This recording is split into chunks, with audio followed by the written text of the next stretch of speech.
গোটেই আমাৰ জোৰত পানী এয়া অপূৰ্ব চিনাপত এতিয়া মানুহবিলাক জোৰত ফালে নহাই ভাল যিসকলে অহা নাই একদম মহাসাগৰ হৈ গৈছে দেখিছে বহুত পানী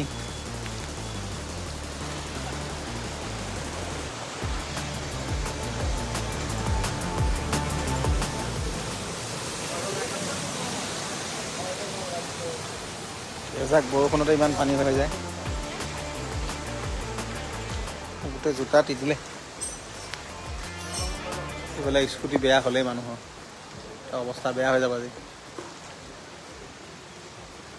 গুৱাহাটী মহানগৰী এই অৱস্থা আজি জোৰত ফালে যোন আহিছে এইফালে নাহিলে হ'ল দেই